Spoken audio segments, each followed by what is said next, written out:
Ashama kabajamtoota jaalatamtoota kan addunyaa maratti argamtan kan keessaaf kan alaa obboloota koo jaalatamuuf kabajamoo kan sagaleen kiyya kun bira ga'e maraan baga guyyaa har'aan isin ga'e isin jechuun jaalladha.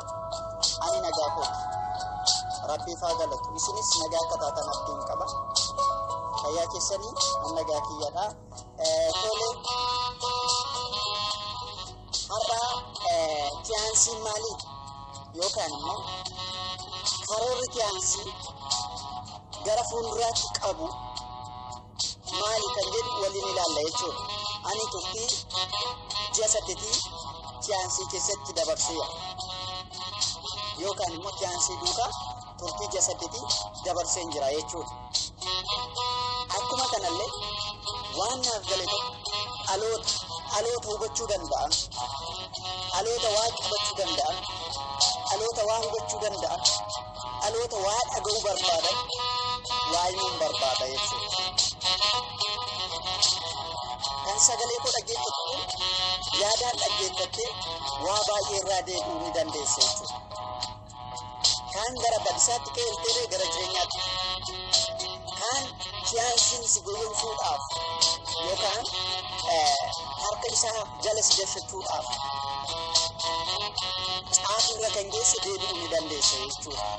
Kanaaf dhaloonni tokko akka deebi'uun barbaada. Dhaloonni tokko daandii dhugaa kan qabatuun barbaada jechuudha. Dhaloonni kan inni miidhamee darbe sanatti dhaloonni kamiyyuu akka miidhamu hin barbaadu jechuudha. Tole tiyaansiin karoorri tiyaansii maali?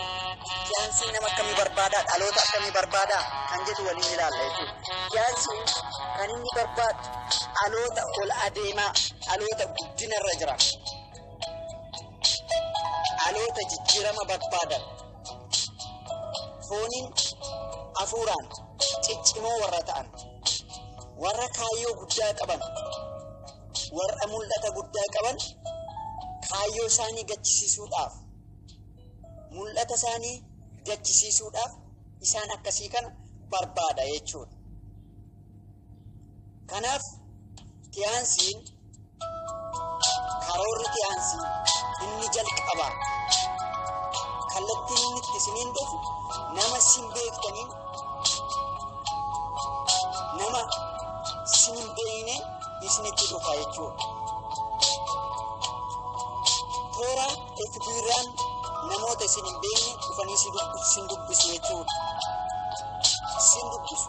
Nagaa bareedaa sin dubbisu. Nagaa bareedaa sin dubbisu akka waan kaleessa sin beekanitti sin duukaa haasawu jechuudha. Akka waan kaleessa sin duukaa haasa'anii yookaan wal beektanitti isin dubbisu. Nagaan isaanii baay'ee tokko ofitti nama hawwata. Yeroo nagaa nama gaafatan, yeroo dubbannaa dubbatan baay'ee nama hawwata jechuudha. Isa kanaan waliin haasoftanii, erga waliin haasoftanii lakkoofsa walaa jijjiiruu jechuudhaan bifa obbolummaadhaan sinitti dhiyaachuudhaan silkii keessan sin harkaa fudhatu. Erga silkii isin harkaa fudhatanii telegiraamii haa ta'u waasaappiirraan waliin haasawuu eegalu. Tole osoon carraa tokko siif laachuu nan barbaada isiniin jedhu. Maarree jettanii isinis yookaan dhuguma nama kana keessaan goree waaqayyootu na yaadachuuf laatu jettanii haa ta'uufaa jedhu. Mee naaf himi jedhu. Tole jedhanii bilisummaa maallaqaaf yeroo argachuu ni barbaaddaa isiniin jedhu kun gaaffii isaanii isa jalqabaati. Bilisummaa yeroo, bilisummaa maallaqaa argachuu ni barbaaddaa. Akkuma kana biyyoota garaagaraa daawwachuu ni barbaaddaa. Ji'aan qarshii 70,000 fi sanii ol argachuu ni barbaaddaa. Isiniin jedhu jechuudha. Kun gaaffii isaanii isa jalqabaati. Akkana isiniin jedhanii barsiisa gurra namaatti ta'u yookaan waa'ee guddinaa kan barsiisu karaama isaaniitiin kan qophaa'e isinii ergu jechuudha. erga isin dhaggeeffattanii raawwattanii booda muuxannoo namni tokko rakkina keessa darbe yookaan chaalenjiiwwan keessa darbe isiniif ergu jechuudha. Maal akka isin hin taanedhaaf yoo maallaqa hin qabdan ta'e akka isin barbaaddanii yookaan liqeeffattanii akka isin gara dhaabbata kanaatti makamtaniidhaaf nama rakkina keessa ture waa'ee rakkinaa akkaataatti rakkina keessaa ba'e kanaasoo muuxannoo isiniif ergu jechuudha. Isinis tokkoffaan barsiisni isaanii sun isinitti toleera akkaataatti galii argattan akkaataa kanaan isiniin jedha waa'ee guddinaa isinitti haasaa inni ibsa isiniif ergame sun inni lammaffaa irratti isiniif ergame immoo muuxannoon sun immoo akkaataatti ilmi namaa rakkina dabarsee rakkina sana keessatti immoo obsaan danda'u isiniif erga jechuudha. Tole anis nan danda'a jechuudha. Isinis of murteessitu jechuudha. Kan maallaqa hin qabne qotiyyoo abbaasaa gurgursiisee abbaasaa hiriyaa abbaasaa irraa liqeeffachiisee gara dhaabbata kanaatti akka makamuudhaaf haabiif taa'ii warra isaa yookaan maatii isaa ni dhoorka jechuudha. Tole erga galmaa'ee booda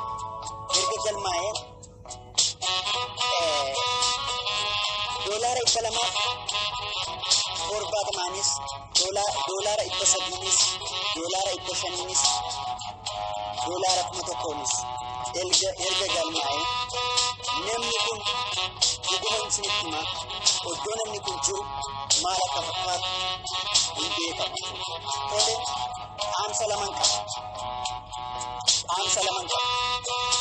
Kan gurra qabdan kan sagalee kiyya kana dhaggeeffattan tokko yoo fudhattan sin fayyada yoo qalbiidhaan hin dhaggeeffanne ta'e immoo itti miidhamuun keessan hin oolu jechuudha. Shamarreen Kuwait, Qatar, Bahrain, Dubai, Beirut kan jirtaniidhaaf dhaamsa tokkoon qaba jechuudha. Isinis gaafa biyyaa baatan nan jijjiiramaadhaaf biyyaa baatan harmee keessan dhiistanii maatii keessan dhiistanii jechuudha.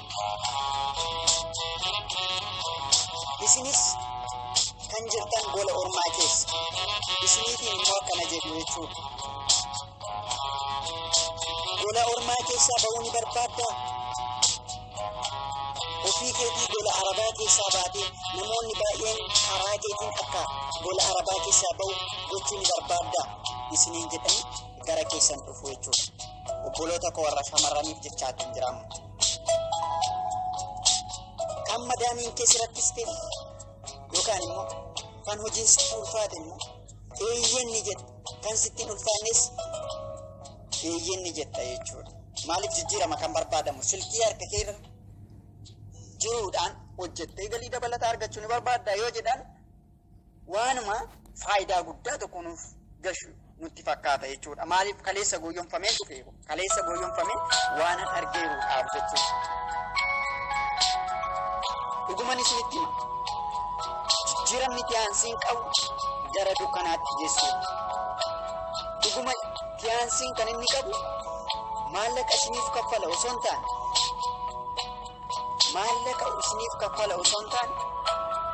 boonni isaa yookaan karoorri isaa dhaloota guddina saffisiisaa guddina kallattii kamiin kallattii fooniin kallattii hafuuraan guddinaaf tattaafatan karaatti hambisuudha. Kanaafiyyuu tiyaansiin walumaa galatti dhaloota karaarraa jal'isa karaarraa ni deebisa jechuudha. Haala kanaan doolaara isheen ergitu 300 kaan bilootiidhaan baa'u jechuudha. Kaan immoo haaluma kanaan jedhanii ta'anii yeroo isaanii gubaa maallaqa isaanii gubaa lubbuu isaanii ni gubuu jechuudha. Kan sammuu isaanii dhuunfatee barsiisni isaanii itti tole kan harka isaanii keessa galee jechuudha. Kanaaf walumaa galatti obboloota koo shamarranii kan biyya keessa hin jirre kan harmee kee dhiiste kan firoota kee dhiiste guddinaaf jijjiiramaadhaaf biyyaa baate akkuma biyyaa baatetti mana madaamii sana keessa sii wayya mana madaamii sanaa birrii kee ji'aani kanatti argattu. Ati qarshii hojjechuu dhiistee qarshiin akkasii hojjetu ni barbaadda yeroo jedhan waanuma qarshiin kee siif hojjetu sitti hin fakkaatin qarshiin kee du'a siif hojjeta jechuudha.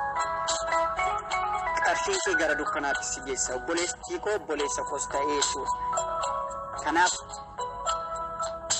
akka irraa of balaaleffattan. Anaan akkaataa kanaan kan isaan na goyyomsan jechuudha. Akkaataa kanaan na goyyomsanii barsiisni isaanii baay'ee kan namatti toludha. Haasaan isaanii kan namatti toludha. Ani nama guddinaaf jijjiirama guddaa fedhii guddaa qabudha. Maarree anis kana nan danda'a jechuudha. Chaalenjiiwwan hedduu dabarsee lafa sana ga'e. Yeroon achi ga'u garuu aashkiniin achi keessatti uumamu ta'iiwwan achi keessatti taasifamu baay'ee kan nama gaddisiisu kan nama boosisudha jechuudha. Ji'a 8 sana keessatti boqonnaa tokko malee aara galfii tokko malee osoo fala barbaadu waaqayyo fala naa ta'e harkaa bayeetan jira jechuudha. Obboloonni koo kallattii kamiitiin kadhannaadhaan na bukkee dhaabbachaa lafa sanaa na baasanii jiru jechuudha. Dhugumaan isinitti hima ana jechuudha. Kiyaansii keessatti turtii ji'a 8 kanan ture waa hedduu aashkiriin achi keessatti uumamu jechuudha. Fakkeenyaaf shamarreen keenya kan online irra keessan kan isin dhageessan sagalee qofa sagalee baay'ee namatti tolu baay'ee kan namatti mi'aawudha jechuudha. Tole